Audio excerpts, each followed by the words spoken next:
चलो hello guys, चलो start करते हैं chapter 1, 9th standard CBSE matter in our surroundings. बहुत सिंपल है। हम लोग वन बाय वन जाएंगे पेजेस से, बट मैं हिंदी में एक्सप्लेन करूंगी। सो ज़्यादा कॉम्प्लेक्स नहीं लगेगा, फटफट हो जाएगा, ठीक है। सो फॉर नाउ, जो भी तुम्हारे पास है फोन टीवी सब बंद कर दो, थोड़े टाइम के लिए इसमें फोकस करो, मजा भी आएगा पढ़ने में और सब अच्छे से समझ भी आ जाएगा, ठीक है। तो चलो स्टार्ट करते हैं। सबसे पहले ये बोला है भाई कि दुनिया में कोई भी चीज हो उसको हम बोलते हैं मैटर, ठीक है। मैटर जो लफड़ा करते हैं, मारपीट करते हैं, वो वाला मैटर नहीं। मैटर मतलब कोई भी चीज, जो भी। मान लो तुम्हारे पास कोई चेयर, कोई टेबल होगी, कोई तुम्हारे पास पेन होगा, पढ़ाई लिखाई करते हो तो नोट्स पड़े होंगे, तो एक sheet of paper is also one matter, ठीक है। तो बेसिकली कोई भी चीज जो तुम्हें फील हो रही है, दिख रही है, दैट इज मैटर। एयर एक मैटर है, अर्थ मैटर है, फायर मैटर है, स्काई है, वाटर है, ठीक है। लेकिन मॉडर्न डेज में अभी हम ये बोलते हैं मैटर वो चीज है जो जिसके पास एक मास है, मतलब जिसका एक खुद का वेट है, और वॉल्यूम है, मतलब वो कुछ ऑक्यूपाई कर पा रहा है, ठीक है। तो सबसे पहला पॉइंट तुम्हारा ये हो गया कि जो मैटर होता है इट हैज मास, मतलब वजन, और इट ऑक्यूपाई स्पेस, मतलब वो कोई जगह घेरता है, ठीक है। अब हम क्या बोल रहे हैं कि मॉडर्न डे साइंटिस्ट ने ये बोला है कि दो टाइप ऑफ क्लासिफिकेशन हो सकती है मैटर की, based on their physical properties and chemical nature. मतलब कोई मैटर है, मान लो तुम्हारा आइस क्यूब है, तो इसकी कुछ फिजिकल प्रॉपर्टीज होगी और इसका कुछ केमिकल नेचर होगा, तो उससे हम क्लासिफाई करते हैं। लेकिन अभी हम इस चैप्टर में बस फिजिकल प्रॉपर्टीज के बारे में पढ़ेंगे, ठीक है। तो बस इतना अभी तक आई होप तुमको समझ में आ गया हो कि हमारे पास मैटर वो है जो, कोई भी चीज जो इस यूनिवर्स में प्रेजेंट है वो एक मैटर है, और उसका सिर्फ फिजिकल एस्पेक्ट अब हम पढ़ने जा रहे हैं।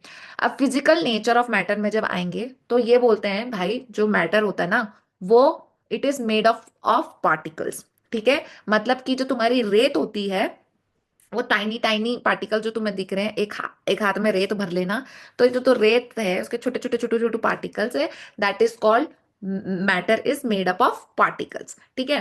आज का बेस्ट तुम्हारा समझने का तरीका ये हो गया कि तुम लेना एक पानी, ठीक है। तुम एक ग्लास लो, उसमें पानी भरो, उसमें डाल दो सॉल्ट। तुम देखोगे कि सॉल्ट जो है वो नीचे रह गया है ना, जम जाता है नीचे। फिर तुम लाते हो चम्मच और उसको घोलते हो, तो उससे क्या होता है, वो डिजोल्व हो जाता है। तो तुमको इस फोटो में दिख रहा होगा, पानी था, सॉल्ट आया और ये डिजोल्व हो गया, ये इसमें आ गया। मतलब तुम्हारा जो मैटर है पार्टिकल्स का बना हुआ है, मतलब पानी के जो पार्टिकल्स है ब्लू ब्लू ब्लू, वो सॉल्ट के जो पार्टिकल है ऑरेंज ऑरेंज ऑरेंज उसमें मिक्स हो गए, ठीक है। इसका सबसे पहला हमने लर्न कर लिया कि मैटर जो है पार्टिकल से मेड अप होता है, यानी मैटर पार्टिकल से बना हुआ है। पहली चीज समझ में आ गई। अब वो बोल रहा है कि भाई लेकिन इतना कितना छोटा है ना पार्टिकल। तो वो बोलता है कि तुमको अगर ये समझना है तो क्या करो, डेटॉल लो। तुम एक ले लो पानी, उसमें डाल दो डेटॉल, ठीक है। एक ग्लास में तुम मिक्स कर लो, तुम्हें थोड़ा येलोइश दिखेगा पानी। अब तुम दूसरा ग्लास लाओ, उसमें अच्छा पूरा फ्रेश वाटर भर लेना। पर अब इस डेटॉल का एक स्पून, मतलब जो पहला वाला सॉल्यूशन था जिसमें तुमने डेटॉल पानी मिक्स किया था, उसमें से एक स्पून निकालना, या स्पून से थोड़ा ज्यादा निकालना और इसको नए ग्लास में डालना। तो तुम्हें दिखेगा कि डेटॉल का कलर अब कम हो गया, थोड़ा कम येलोइश हुआ है। ऐसे तुम 3-4 बार करोगे तो देखो कि भाई काफी डाइल्यूट हो गया है। जैसे इसमें दिखाया है कि एकदम डार्क पिंक था, फिर लाइट पिंक हुआ, फिर लाइट पिंक हुआ, फिर लाइट पिंक हुआ। तो बेसिकली वो बोल रहा है कि पार्टिकल्स जो होते हैं ना तुम्हारे, वो एक दूसरे में डिसॉल्व होते जा रहे हैं, और इतने पार्टिकल है कि काफी जगह मिल जाती है उनको एक दूसरे में घुसने के लिए। मतलब जो डेटॉल का लिक्विड जो है, वो पानी जो फ्रेश वाटर है उसमें एकदम मिक्स होता जा रहा है। इसलिए इसने क्या बोला है, जो पार्टिकल्स है वो बहुत स्मॉल है भाई, मतलब it is beyond your imagination, तुम जितना सोच भी नहीं सकते उससे भी ज्यादा वो पार्टिकल स्मॉल होते हैं। तो अभी हमने दो चीज पढ़ ली है कि जो पार्टिकल होता है, सॉरी, जो मैटर होता है वो पार्टिकल से बना होता है, और दूसरा कि उसके पार्टिकल बहुत छोटे होते हैं, ठीक है, खत्म। अब ये नेक्स्ट बोला कि भैया कैरेक्टरिस्टिक्स क्या होती है पार्टिकल्स की। तो पार्टिकल्स की जो कैरेक्टरिस्टिक है वो तीन बताई हुई है इस चैप्टर में। तो फर्स्ट वन है कि सबसे पहले तुम अगर समझना चाहते हो तो लाओ नींबू पानी, ठीक है बेटा। तो अब हम बनाएंगे नींबू पानी। नींबू पानी में क्या वो बोलता जा रहा है कि आप इसमें क्या करना, तुम नींबू पानी बनाने के लिए तुम अभी नींबू छोड़ दो, तुम लो एक पानी, उसमें डालो शक्कर और उसमें डालो नमक। तुम देखोगे कि तुम ये तीनों चीजें आराम से मिक्स कर पा रहे हो। तो इस समय क्या पता चलता है, इस समय पता चलता है सबसे पहला प्रॉपर्टी जो है, particles of matter have space between them. There is enough space between the particles of matter. मतलब तुम भाई डाले जाओ और सब मिक्स होता जा रहा है। इसका मतलब क्या है कि पार्टिकल्स के बीच में बहुत स्पेस होता है, ठीक है। ये हो गया कैरेक्टरिस्टिक्स पहला इसका। नेक्स्ट हम पढ़ते हैं नेक्स्ट कैरेक्टरिस्टिक क्या। नेक्स्ट कैरेक्टरिस्टिक के लिए दोस्तों, we have particles of matter are continuously moving. ये देखो, particles of matter are continuously moving, इसका मतलब क्या है कि ये घूमते रहते हैं ना पार्टिकल्स के अंदर। ठीक है, ये कैसे हो रहा है भाई? देखो, जब तुम पानी को बॉईल करते हो तुम देखोगे कि पानी पहले तो शांत रहता है, लेकिन जैसे जैसे तुम उसको गैस पे चलाते हो, है ना, एनर्जी देते हो, तो क्या देखते हो कि पानी क्या एकदम टर्बुलेंट होना स्टार्ट हो जाता है। इसका मतलब क्या हो रहा है कि जो तुम्हारे पार्टिकल्स होते हैं, है ना, पानी के, वो कंटिन्यूसली मूव कर रहे हैं। क्यों? क्योंकि तुम जैसे जैसे एनर्जी देते हो, जैसे जैसे टेम्परेचर बढ़ रहा है गैस पे, वैसे वैसे काइनेटिक एनर्जी मिलती जा रही है उनको, एक एनर्जी मिल रही है। अभी हम आगे जाके पढ़ेंगे उसको और अच्छे से कैसे क्या हो रहा है, बट अभी ये समझ लो कि जैसे टेम्परेचर बढ़ रहा है, उनको एनर्जी मिल रही है, पार्टिकल्स को, वो उबड़े खाबड़े हो रहे हैं, एकदम पगले जैसे हो रहे हैं, और वो फास्ट मूव करने लग जाते हैं। ठीक है, तो इसलिए इसमें ये बोला गया है कि दे आर कंटिन्यूसली मूविंग, जैसे जैसे टेम्परेचर बढ़ाओगे मूव होते जाएंगे। और इसलिए इसको बोलते हैं कि जो पार्टिकल्स है वो एक दूसरे में इंटरमिक्स हो जाते हैं, और इस प्रोसेस को बोलते हैं diffusion. Best to understand is that, एक ले लो डेटॉल, जैसे मैंने अभी बताया, पानी ले लो, उन दोनों को मिक्स कर लो, डेटॉल लिक्विड की बात कर लो फिलहाल में। सो लिक्विड और पानी को ले लो, उसको मिक्स करो, वो बहुत इजीली डिसॉल्व हो जाते हैं, इसको हम बोलोगे डिफ्यूजन। ठीक है, इसको बोलोगे डिफ्यूजन। ठीक है, तो प्रॉपर्टी वन, कि तुम्हारे जो पार्टिकल्स है उनके बीच में स्पेस बहुत ज्यादा है, यानी इनफ स्पेस है। सेकेंड इज कि वो लोग कंटिन्यूसली मूव कर रहे हो, जैसे जैसे तुम टेम्परेचर बढ़ाओगे उसको एनर्जी मिलती रहेगी और वो पार्टिकल्स और मूव करने लग जाते हैं। अब particles of matter, third property है, particles of matter attract each other.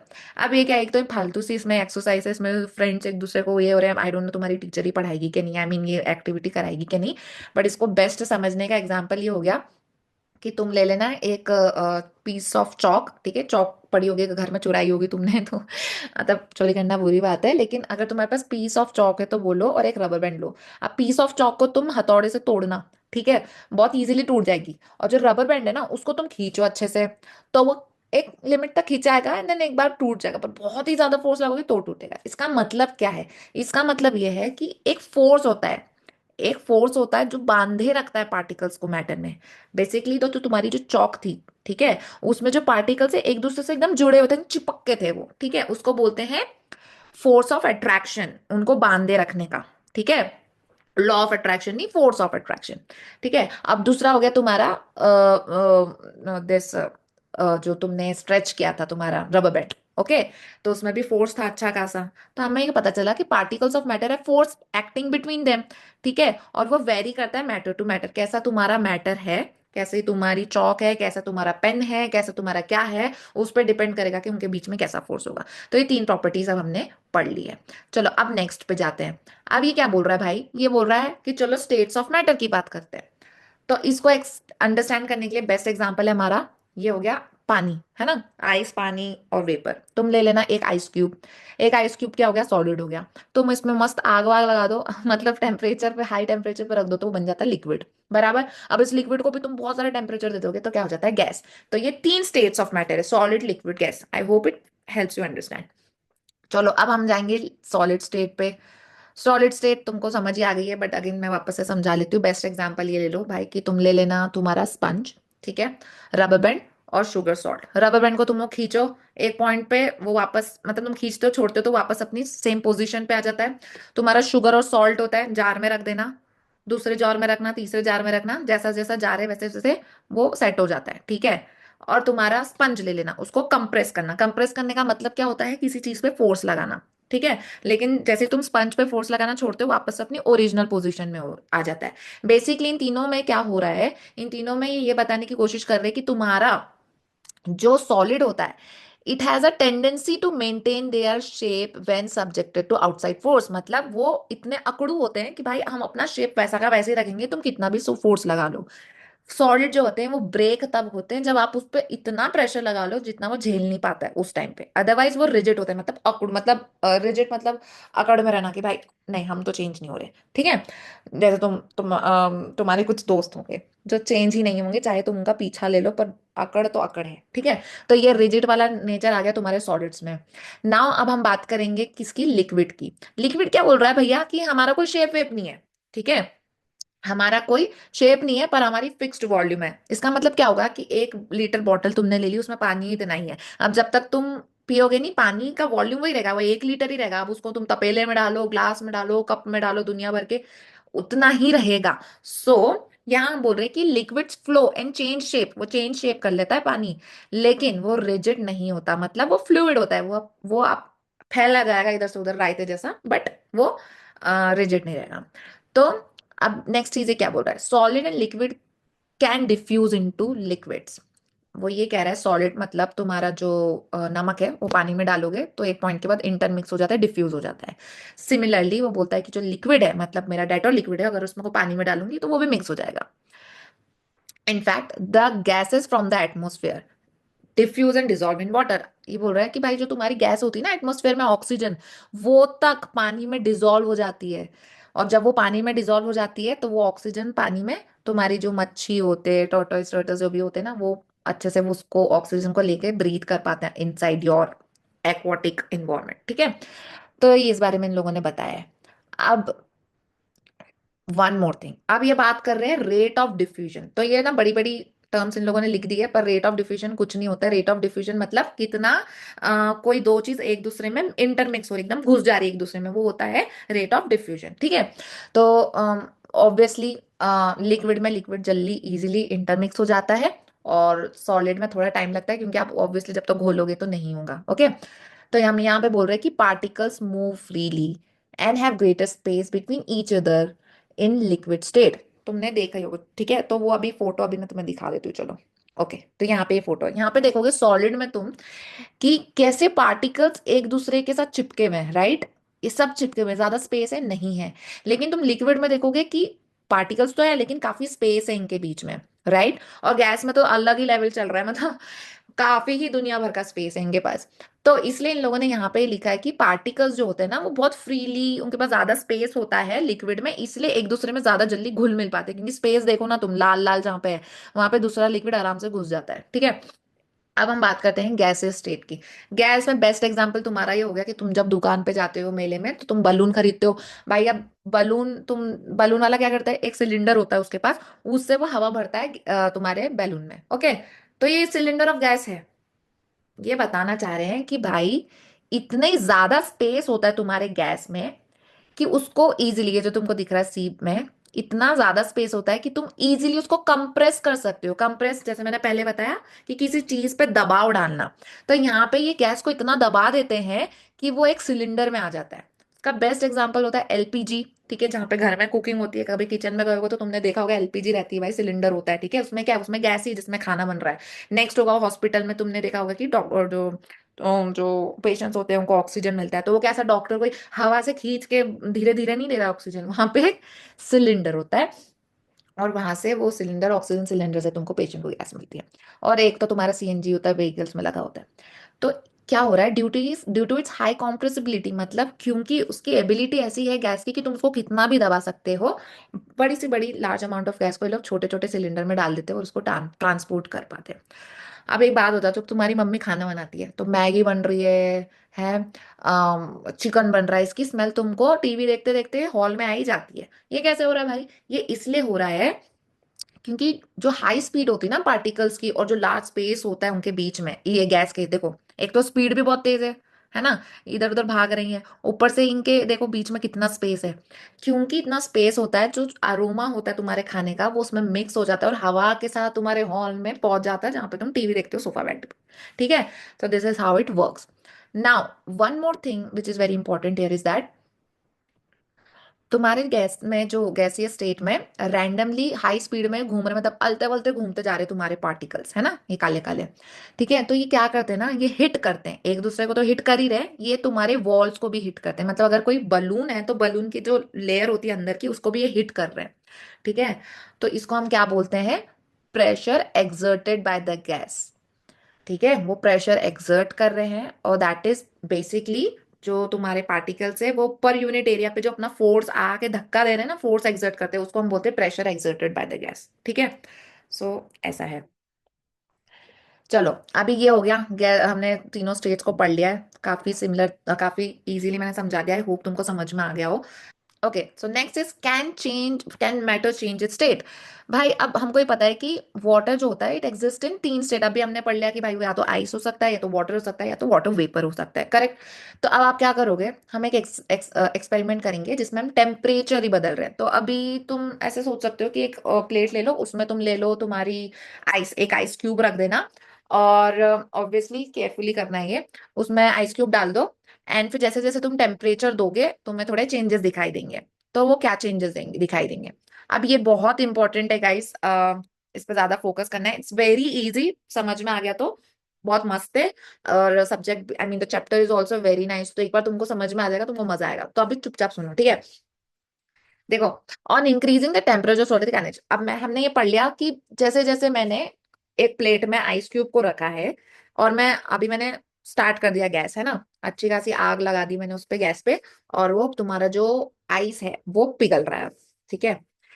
इससे क्या हो रहा है ना कि तुम्हारे जो पार्टिकल्स है आइस क्यूब के अंदर वो अभी हिल रहे हैं, है ना, वाइब्रेट करना स्टार्ट करते ग्रेटर स्पीड पे, ठीक है। जो फोटो है हमारे पास इसमें ये देखो, ये तुम्हारा आइस क्यूब है मान लो, ठीक है। अब ये काले काले पार्टिकल्स है, इसमें मैंने लगा दिया हाई टेम्परेचर, और अभी वाइब्रेट कर रहे हैं, एकदम पागल से हो गए पार्टिकल्स, और एक दूसरे को धक्का देना स्टार्ट कर रहे हैं, ठीक है। तो इसको क्या बोलते हैं, काइनेटिक एनर्जी हमने बढ़ा दी। कौन सी एनर्जी, काइनेटिक एनर्जी, ठीक है।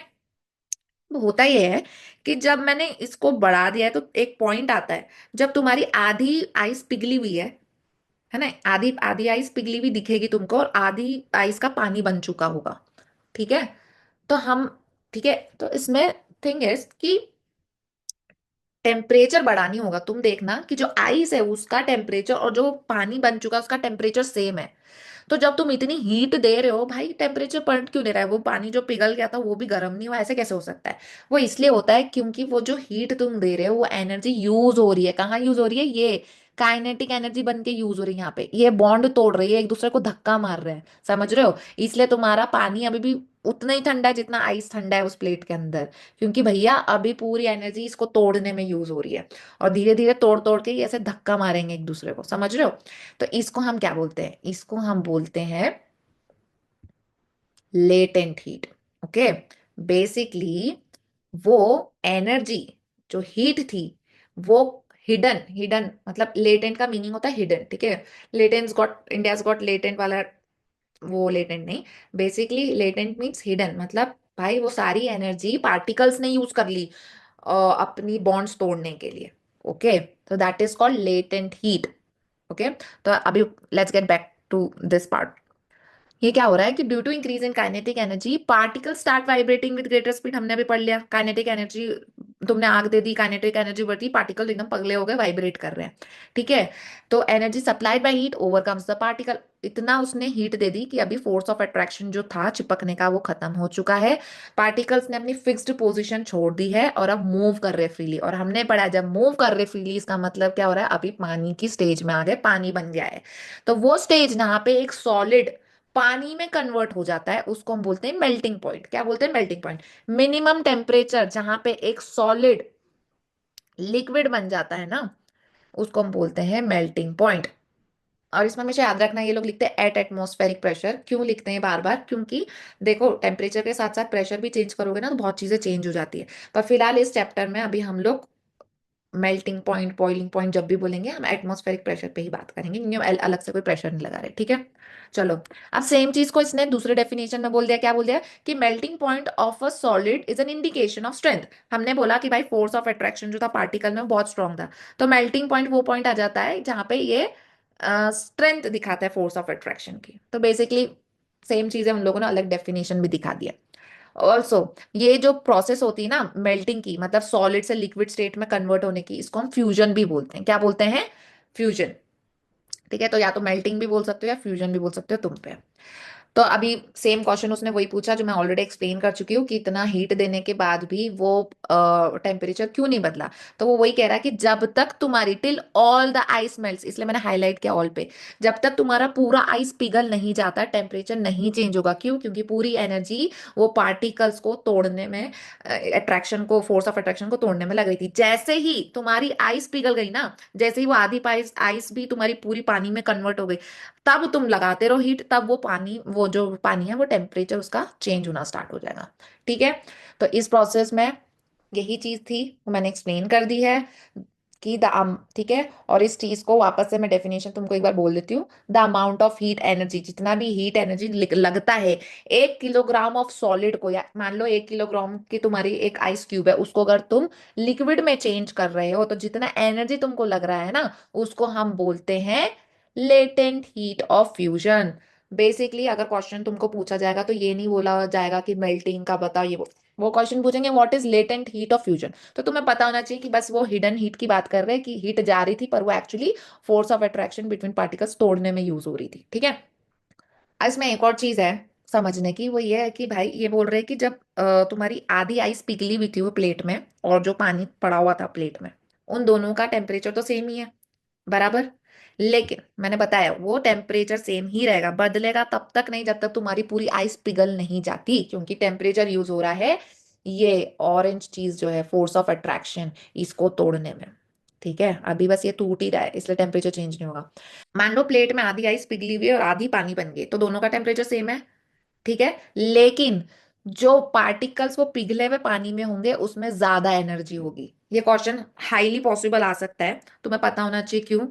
क्यों? क्योंकि भाई उन्होंने इतनी एनर्जी एब्जॉर्ब करने के बाद वो पानी बना है आइस से, इसलिए एनर्जी वो पिघले हुए पानी में ज्यादा रहेगी। ठीक है, ये हो गया। आ रहे हैं नेक्स्ट फेज में। अब हमारे पास हो गया वो आइस क्यूब का पूरा पानी पिघल गया है, बराबर। और मैंने बोला कि जब तक आइस क्यूब पिघल नहीं जाता तब तक तुम्हारा टेम्परेचर ही चेंज नहीं होगा। पर भैया फाइनली हमारा तो आइस क्यूब पिघल गया, अब हमारे पास पिघला हुआ पानी प्लेट में। अब हम बोल रहे हैं कि आग तो लगा ही रहा कि भाई तुमने गैस पे, तो जो हीट है अभी जा रही है, अब क्या होगा कि वो हीट एनर्जी पानी को अटैक करेगी और अब पार्टिकल्स और भी ज्यादा फास्ट मूव करने लगेंगे। और एक पॉइंट आएगा जब पार्टिकल्स में इतनी एनर्जी आ जाएगी कि वो पानी के बाउंडेशन को भी ब्रेक करके, उनका पानी के अंदर जो फोर्स ऑफ अट्रैक्शन है उसको भी ब्रेक करके गैस में कन्वर्ट हो जाएंगे। तो वो टेम्परेचर जहां पे लिक्विड बॉईल होना स्टार्ट हो जाता है उसको बॉइलिंग पॉइंट बोलते हैं। उसको क्या बोलते हैं? Boiling point. ठीक है, जहां पे लिक्विड बॉईल होना स्टार्ट हो जाता है। पानी गर्म करते हो ना नहाने के लिए ठंड के दिनों में, तो तुमने देखा होगा गैस पे एकदम इतना उकल रहा है पानी, दैट इज कि तुम बॉइलिंग पॉइंट क्रॉस कर गए भाई, एकदम पागल ही कर दिया तुमने पानी को। ठीक है तो वो पॉइंट जहां पे आपका पानी बॉईल होना स्टार्ट हो जाए उसको हम बॉइलिंग पॉइंट बोलते हैं। And just to give you visual representation of that, ये जो लिक्विड है तुम देखो कि अब हम यहाँ पे आ गए थे ना, इसको देखो हमने इतनी हीट दी कि वो पानी फाइनली गैस में कन्वर्ट होकर अभी देखो कितना मूव कर रहा है फास्ट, है ना। तो ये उसका विजुअल रिप्रेजेंटेशन है। चलो, तो ये हो गया। अब इसमें एक चीज ध्यान रखने की है जो काफी इंटरेस्टिंग लगी मुझे भी, इन लोगों ने हाईलाइट कर रखा है कि boiling is a bulk phenomenon. Bulk phenomenon क्यों बोल रहे हैं? क्योंकि भाई जब पानी बॉईल होता है ना तो वो नीचे से बॉईल होता है एकदम होल। तुमने देखा होगा पानी बॉईल होता है तो वेपर नीचे से ऊपर आती है तपेले में। वो क्यों हो रहा है? क्योंकि जब आप एनर्जी दे रहे हो तो सारे पार्टिकल्स जो है पानी में उधर बॉइलिंग के टाइम पे वो एक साथ एनर्जी एब्जॉर्ब कर रहे हैं। ठीक है, तो इसलिए उसको बल्क फिनोमिनन बोलते हैं।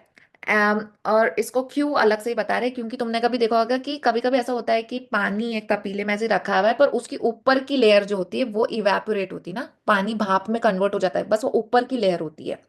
पर बॉइलिंग में ऐसा नहीं होता है, बॉइलिंग में सब पूरे पार्टिकल्स एक साथ गर्म हो रहे होते हैं, एनर्जी एब्सॉर्ब कर रहे होते हैं। जब आप पानी को गर्म कर रहे हो और वेपर में वो कन्वर्ट हो रहा है तो पॉइंट आता है जहां पे वेपर का टेम्परेचर, वेपर मतलब भाप, ओके, तो भाप का टेम्परेचर और वो गर्म पानी का टेम्परेचर एकदम सेम है। वाई? क्योंकि जो आप जो हीट दे रहे हो ना वो वापस से यूज हो रही है फोर्स ऑफ अट्रैक्शन जो है लिक्विड में उसको तोड़ने के लिए, इसलिए इसको यहाँ पे बोलते हैं लेटेंट हीट ऑफ वेपराइजेशन। मैं काफी श्योर हूँ क्वेश्चन अगर इस चैप्टर से आता है तो आएगा लेटेंट हीट ऑफ वेपराइजेशन और लेटेंट हीट ऑफ फ्यूजन को एक्सप्लेन करने का। तो तुम्हें पता होना चाहिए कि वो हीट है जो हिडन होती है, जो अंदर ही गेम हो रहा होता है। ठीक है, चलो। अगेन सेम चीज वहां यहाँ पे इन लोगों ने सेम चीज बोली है, जो वेपर वाटर वेपर होती है और जो तुम्हारा बॉइलिंग पानी होता है वो उस हमेशा वाटर वेपर में ज्यादा एनर्जी होगी। क्यों? क्योंकि वो इतनी एनर्जी एब्जॉर्ब करके भाप बन के उड़ रहा है। ठीक है, चलो, ये बना सकते हो तुम अपने एग्जाम पेपर में। चलो, हमने ये देख लिया कि टेम्परेचर चेंज करने से कैसे हम स्टेट्स चेंज कर सकते हैं, सॉलिड से लिक्विड, लिक्विड से गैस, ऐसे करके हम टेम्परेचर चेंज करके आ सकते हैं। ठीक है, सेम उल्टा भी हो सकता है, तुम टेम्परेचर इतना कम कर दो कि गैस से लिक्विड और लिक्विड से सॉलिड हो जाओ। फ्रीजर में वैसे भी आइस क्यूब बनाती है तो लिक्विड को तुम उधर सॉलिड बना रहे हो। चलो, अब ये तो हमने देख लिया कि ऐसा होता है, बट एक और नई चीज उन्होंने बोला कि अरे नहीं काफी नहीं है ये, थोड़ा और पढ़ लो। ये बोल रहे हैं कि जरूरी नहीं है कि तुम सॉलिड से लिक्विड फिर गैस पे जाओगे। हाँ, वो बोल रहे हैं कि सॉलिड स्टेट से तुम डायरेक्ट गैस बना दो ना, लिक्विड क्यों बना रहे हो? तो वो कैसे होता है? तो जो तुम में से कुछ पूजा करने वाले बच्चे होंगे उनको पता होगा कि कपूर को तुम जब जलाते हो तो सीधा वेपर में वो कन्वर्ट हो जाता है ना, जल के हवा में चला जाता है, गैस बन जाता है। उस प्रोसेस को हम बोलते हैं सब्लिमेशन। क्या बोलते हैं? सब्लिमेशन। मतलब सॉलिड से सीधा गैस पहुंच गए अपन, लिक्विड में गए नहीं, मिडिल वाली स्टेप ही खा गए। और एक और प्रोसेस होती है, उसमें क्या होता है कि तुम गैस से सॉलिड बन गए विदाउट चेंजिंग इनटू लिक्विड, तो उसको बोलते हैं डिपोजिशन। डिपोजिशन का बेस्ट एग्जांपल होगा कि तुम एक चम्मच रख देते हो फ्रीजर में और उसको निकालते हो, है ना, किचन में, तो तुमने देखा होगा कि व्हाइट परत जम जाती है, उसको बोलते हैं डिपोजिशन। ठीक है? क्या वो लिक्विड बना? नहीं, डायरेक्टली वो जो वाटर वेपर थी ना तुम्हारे किचन में, वो कांटेक्ट में आती है वो चम्मच से, ठंडे चम्मच से, और अपने आप वो एक लेयर बना देती, सॉलिड सी फ्रॉस्ट एकदम, उसको बोलते हैं डिपोजिशन। चलो, अब हमने इतना ज्ञान समझ लिया है ये कि भाई टेम्परेचर से क्या क्या गेम होते हैं, right? Take a pause and थोड़ा तुम देख लो, रिवाइज कर लो चाहिए तो, otherwise if you good to go. हम लोग जाते हैं effect of change of pressure. अब हम बोल रहे हैं कि भाई साहब अब हम तो प्रेशर भी लगा डालेंगे, ठीक है?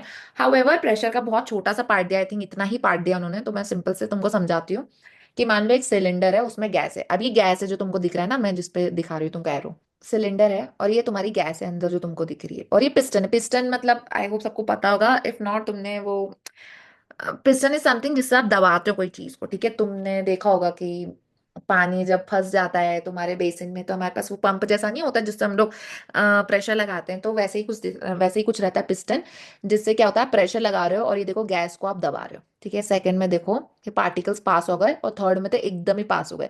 एंड इफ यू रिमेंबर, हमने फोटो में देखा था कि पार्टिकल्स अगर एक दूसरे से इतने क्लोज हो जाते हैं, इसका मतलब क्या हो गया कि वो मतलब ऑलमोस्ट सॉलिड जैसी सिचुएशन आ गई है, ऑलमोस्ट, क्योंकि पार्टिकल्स इतने साफ पास आ गए हैं। तो हमने क्या बोला, by applying the pressure the particles of matter can be brought close together, which we have done. तो इसका मतलब क्या हो गया कि भाई जब तुम प्रेशर लगा दोगे ना और रेड्यूस कर दोगे टेम्परेचर, टेम्परेचर रेड्यूस करने से क्या हो गया, तुम्हारा काइनेटिक एनर्जी तुमने कम कर दी पार्टिकल्स के बीच में, है ना? जो इधर उधर भाग रहे थे तुम्हारे पार्टिकल्स, ऐसे इधर पागल जैसे, उसको तुमने क्या किया, काइनेटिक एनर्जी कम कर दी, टेम्परेचर कम कर दे, तो वो एकदम ही ठंडा पड़ गया भाई मैटर तुम्हारा। तो इसको हम क्या बोलते हैं, लिक्विफाई कर दी हमने गैस, ठीक है? इसलिए ये बोलते हैं सॉलिड कार्बन डाइऑक्साइड होती है, जिसको हम लोग स्टोर करते हैं। कार्बन डाइऑक्साइड सबको पता है, जब हम सांस छोड़ते हैं तो कार्बन डाइऑक्साइड निकलती है, तो उसको, अब वो तो गैस है भाई, तुम सॉलिड कैसे बोल रहे हो? वो बेसिकली ये बोल रहा है कि भैया मैंने उस पर इतना हाई प्रेशर लगा दिया कि उसको ऐसा दिखा दिया, इसको ऐसा बना दिया, इसलिए उसको इनने बोल दिया है solid, solid carbon dioxide. And ये बोल रहे हैं कि जैसे ही उस पर प्रेशर हम कम करते हैं, मतलब ये पिस्टन को जैसे ही मैंने कम किया तो ये तो ऐसा बन जाएगा, तो वो सीधा गैस में कन्वर्ट हो जाता है। So this is the reason, उसको हम बोलते हैं ड्राई आइस। हाई प्रोबेबिलिटी कि इस पे भी क्वेश्चन आ सकता है कि why solid carbon dioxide is also known as dry ice, तो उसका आंसर ये है, ये वाला पार्ट, ओके? और ये तो जरूर बना देना। चलो, therefore we have this beautiful picture, पूरे सार इतना जो मैंने ज्ञान बांटा है उसका पूरा सार इस छोटू से फोटो में है, जिसको हम फटाक से एक्सप्लेन मैं कर देती हूँ। इसका बात यह है कि भाई आया तुम्हारा सॉलिड, मतलब सॉल्ट को पानी में मैंने जब मिलाया तो उसको मैंने बोल दिया फ्यूजन, समझ रहे हो? अब लिक्विड, लिक्विड में मैंने उसको इतनी हीट दे दी कि वो वेपर में कन्वर्ट हो गया, तो वेपराइजेशन, वेपर में कन्वर्ट करके वो गैस में ऊपर चला गया। गैस, गैस को इतना, मतलब जो वाटर वेपर जो इन्वायरमेंट में थी, वो एक ठंडी जगह पे कांटेक्ट में आती है, उसका टेम्परेचर इतना कम हो जाता है जिससे वो डिपोजिशन, मतलब वो लेयर बन जाती है व्हाइट वाली, तो वो बन जाता है सॉलिड। ये वन हुआ। अब वापस जाएंगे, उल्टा जाएंगे, सॉलिड से सब्लिमेशन। हमने देखा कपूर, कपूर था, उसको मैंने लगाया, सीधा गैस में आ गया। गैस, कंडेंसेशन, कंडेंसेशन का क्या है तुमको याद होगा भाई, कुछ ठंडी बॉटल होती है, अगर पानी तुम मान लो Thums Up Coca Cola fridge में से निकालते हो, तो वाटर वेपर आ जाती है उसकी बॉटल पे, उसको बोलते हैं कंडेंसेशन। मतलब जो वाटर वेपर थी ना एनवायरमेंट में, किचन में, हवा में वाटर वेपर घूम रही थी, तुम आए हीरो जैसे तुमने थम्स अप और कोका कोला डाल दी फ्रिज, आई मीन किचन में कहीं पे भी रख दी, तो उसकी, क्योंकि वो इतनी ठंडी है कि बाहर आसपास की वाटर वेपर का टेम्परेचर कम हो गया, वो चिपक गए और वो लिक्विड बन गए।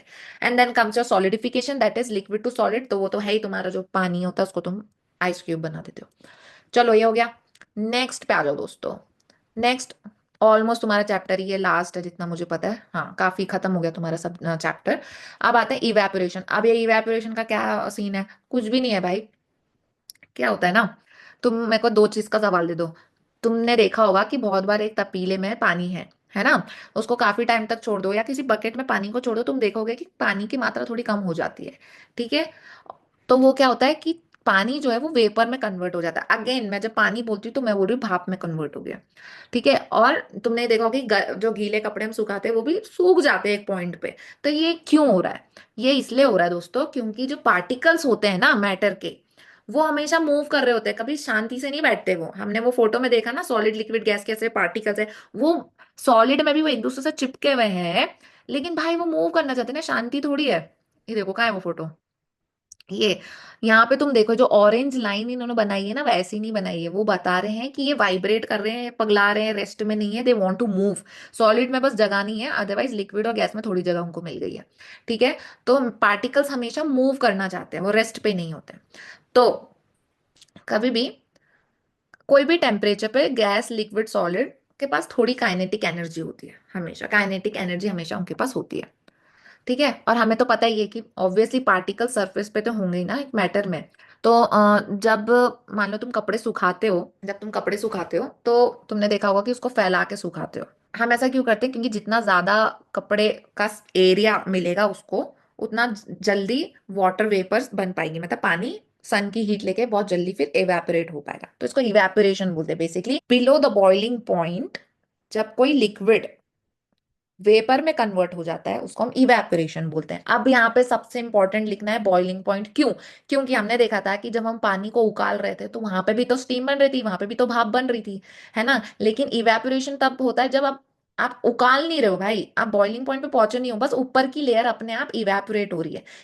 बॉइलिंग पॉइंट पे तो पहुंचे ही नहीं थे। अगर बॉइलिंग पॉइंट 100 है पानी का, तो आप उधर पहुंचे नहीं, मान लो 30 पे इवेपोरेशन हो रहा है। क्यों? क्योंकि बस ऊपर ऊपर के सरफेस पे जो पार्टिकल्स थे उनको उतनी एनर्जी मिल गई कि वो बोले टाटा बाय बाय, हमको एनर्जी मिल गई, हम चले। ठीक है, दैट इज इवेपोरेशन। अब इवेपोरेशन पे बहुत सारे फैक्टर्स अफेक्ट करते हैं। क्या? सीधी सी बात है, जितना सरफेस एरिया, मतलब कपड़े सुखाते वक्त जितना फैलाओगे उतना जल्दी सूखेंगे। क्यों? क्योंकि तुमने एरिया ही इतना दे दिया कि पानी बोल रहे बाय बाय हम जा रहे हैं, और जल्दी सूख रहे हैं। नेक्स्ट होता है इंक्रीज ऑफ टेम्परेचर। अभी हमने पढ़ा जितना टेम्परेचर तुम इंक्रीज करोगे काइनेटिक एनर्जी उतनी इंक्रीज होगी, पार्टिकल्स पगला जाएंगे और फटफट भग जाएंगे, तो वो पानी से इवेपोरेशन हो जाएगा। फिर होता है तेरा तुम्हारा होता है डिक्रीज इन ह्यूमिडिटी।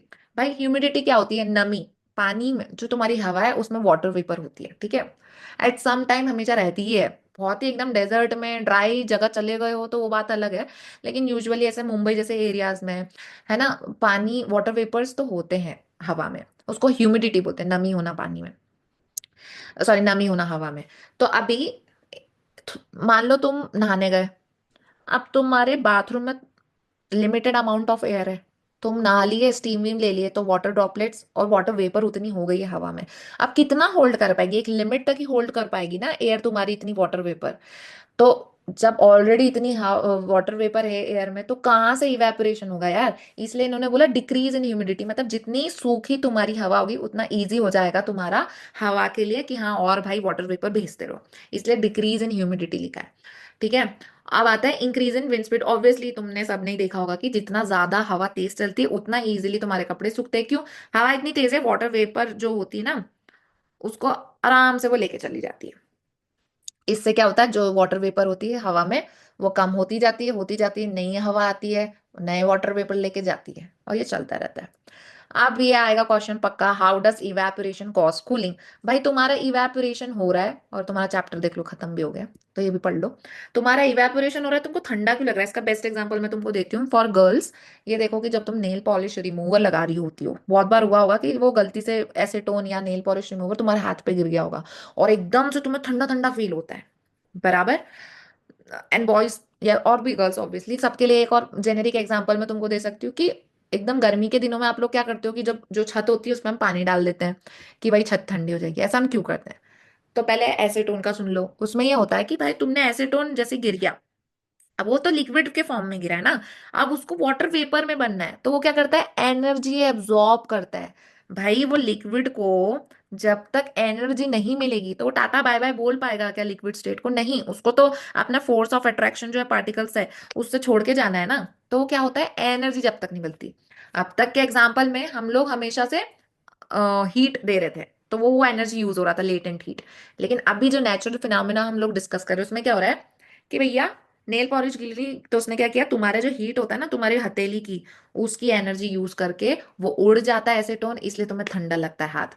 अगेन हम छत की बात करते हैं, छत में क्या होता है, तुम्हारी छत तो दुनिया भर की गर्म हो गई है ना समर डेज पे। अब तुमने क्या कर दिया, पानी डाल दिया।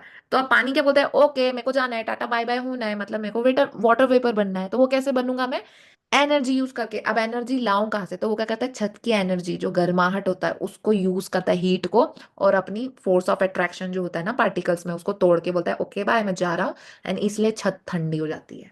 Why should be where cotton clothes in summer. भाई सिंपल सी बात है, गर्मी के दिनों में आपकी बॉडी आपको ठंडा रखने के लिए पसीना छोड़ती है, ठीक है। अब वो पसीना तुम्हारी स्किन पे तुमने देखा होगा आ जाता है, अब है तो वो पानी ही, समझे, उसको वही सेम चीज, उसको वाटर वेपर बन के बाहर जाना है एटमोस्फेयर में, वो क्या करेगा, आसपास की एनर्जी को, हीट को यूज करने की कोशिश करेगा। आसपास की एनर्जी मतलब तुम्हारी स्किन की एनर्जी, तो जैसे ही वो यूज करता है तुम्हारी स्किन की एनर्जी, इसलिए वो तुमको थोड़ा ठंडक फील होता है, ठीक है। और कॉटन पहनने को इसलिए बोलते हैं क्योंकि कॉटन क्या करता है, जल्दी से एब्जॉर्ब कर लेता है तुम्हारा पसीना, तो वो पसीना जल्दी एब्जॉर्ब कर लिया तो वो जल्दी एटमोस्फेयर को एक्सपोज करता है और इजी इवेपोरेशन हो पाता है।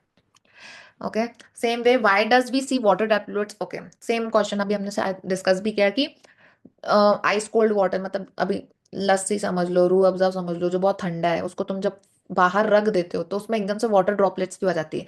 भाई वो इसलिए आ जाती है क्योंकि मैंने जैसे समझाया कि एयर जो होती है उसमें ऑलरेडी वाटर वेपर होती है एट सम टाइम। अब भाई जब तुम इतना ठंडा तुम कोई चीज रख देते हो तो टेम्परेचर एकदम, जैसे वो कांटेक्ट में आता है वाटर वेपर, वो ठंडी चीज से उसका टेम्परेचर डिक्रीज हो जाता है वाटर वेपर का, और वो तुम्हारे पानी के फॉर्म में आ जाती है और चिपक जाती है, ठीक है। So that is answer of that. I hope तुम सबको ये सब पसंद आया होगा। प्लीज अपना फीडबैक मुझे जरूर देना, बिकॉज फर्स्ट मैं सोच रही हूँ कि मुझे 9th स्टैंडर्ड को इनफैक्ट इतना पढ़ाना भी चाहिए क्या, क्योंकि मेन तो भाई 10th ही है। सो लेट मी नो अगर मुझे और ऐसे वीडियोस बनाना चाहिए। And secondly also if you wanted to be in English we will do that, अगर हिंदी में ही चाहिए तो ये करते हैं। और ऑल्सो तुम्हें वे ऑफ टीचिंग सही लग रहा है तो बताना कि मैं पीडीएफ से पढ़ाऊँ या फिर और कोई तरीके से पढ़ाऊँ, but only reason I try to do it this ways because जब हम पीडीएफ से करते हैं तो वी मेक श्योर कि हम एक एक चीज कवर कर रहे हैं, इसलिए मैं इससे पढ़ा रही थी। अदरवाइज शॉर्ट में नोट्स बना के भी मैं कर सकती हूँ, जो भी है प्लीज अपना फीडबैक देना, accordingly I make the videos, और I may not make the videos, it's all up to you guys. Thank you so much, please like comment and subscribe, and please do comment your feedback. Okay, bye, and do share the video. Okay, bye bye bye.